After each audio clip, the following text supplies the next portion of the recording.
പണ്ടൊരു കാലത്ത് ഒരു ഗ്രാമത്തിൽ രാമയ്യ എന്നൊരു കർഷകനുണ്ടായിരുന്നു. അവന് ഭാര്യയും 3 കുട്ടികളും ഉണ്ടായിരുന്നു.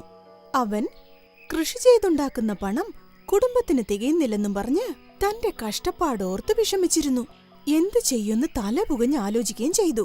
ഒടുവിൽ ഒരു താറാവിനെ വാങ്ങി അതിന്റെ മുട്ടകൾ വിറ്റ് കാശുണ്ടാക്കാൻ തീരുമാനിച്ചു. ഭാര്യയുമായി ആലോചിച്ചതിനു ശേഷം ഒരു താറാവിൻ കുഞ്ഞിനെ വാങ്ങിക്കൊണ്ടുവന്ന് വളർത്താനും തുടങ്ങി. കുറച്ചുനാളിൽ ആ താറാവിൻ കുഞ്ഞു വളർന്ന് വലുതാവുകയും ചെയ്തു. അന്നു മുതൽ ഈ താറാവ് മുട്ടയിടുന്ന ദിവസവും നോക്കി ഭാര്യയും ഭർത്താവും കാത്തിരുന്നു. ഇങ്ങനെയുള്ളപ്പോൾ ഒരു ദിവസം ആ താറാവ് മുട്ടയിട്ടു. ആ മുട്ടയിട്ടതിനു ശേഷം ഭാര്യയും ഭർത്താവും ഓടിച്ചെന്ന് നോക്കി അത്ഭുതപ്പെട്ടു പോവുകയും ചെയ്തു. അത് സാധാരണ മുട്ടയായിരുന്നില്ല. വാസ്തവത്തിൽ വെട്ടിത്തിളങ്ങുന്ന സ്വർണമുട്ടയായിരുന്നു. അത് കണ്ടതും രണ്ടുപേരും സന്തോഷം കൊണ്ട് തുള്ളിച്ചാടാൻ തുടങ്ങി. നമ്മുടെ കഷ്ടപ്പാടൊക്കെ തീർന്നു എന്ന് കരുതി രണ്ടുപേരും സന്തോഷത്തോടെ തുള്ളിച്ചാടി. അന്നു മുതൽ ആ താറാവ് ഒരു ദിവസം പോലും വിടാതെ ദിവസവും സ്വർണമുട്ടയിടുമായിരുന്നു. ദിവസവും ഭാര്യയും ഭർത്താവും ആ സ്വർണമുട്ടകൾ വിറ്റ് കാശുണ്ടാക്കി വലിയ ധനികന്മാരായി. ധനികരായപ്പോൾ അവർ ഒരുപാട് സന്തോഷിച്ചു.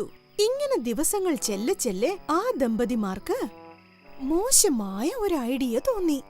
രണ്ടുപേരും ആലോചിച്ച്, ഈ താറാവ് ദിവസവും ഒരു സ്വർണമുട്ട ഇടുന്നുണ്ടെങ്കിൽ ഇതിന്റെ വയറ്റിൽ ഒരുപാട് സ്വർണമുട്ടകൾ ഉണ്ടെന്നുള്ളതല്ലേ സത്യം. ഇങ്ങനെ ഓരോ ദിവസവും ആ താറാവ് മുട്ടയിടുന്നതും കാത്തിരുന്ന മുട്ടയെടുക്കുന്നതിന് പകരം ആ താറാവിന്റെ വയറ് കീറിയാൽ എല്ലാ മുട്ടകളും കിട്ടുമല്ലോ. ആ മുട്ടകളെല്ലാം എടുത്ത് ഒറ്റയടിക്ക് വിറ്റ് ഒറ്റയടിക്ക് കോടീശ്വരനാകാം എന്ന് കരുതി. ആ ഭാര്യയും ഭർത്താവും ഒരുമിച്ച് ആരോടും ഒന്നും ചോദിക്കാതെ ആ താറാവിന്റെ വയറ് കീറി ഒറ്റ ദിവസം കൊണ്ട് മുട്ടകൾ മുഴുവനും എടുക്കാൻ തീരുമാനിച്ചു. ആ തീരുമാനം നിറവേറ്റാൻ രാമയ്യ താറാവിന്റെ വയറ് ഒരു ദിവസം കീറിയെടുത്തു. മുഴുവനും കീറിയതിനു ശേഷമാണ് മനസ്സിലായത് താറാവിന്റെ വയറ്റിൽ ഒരു മുട്ട പോലും ഇല്ലായിരുന്നു.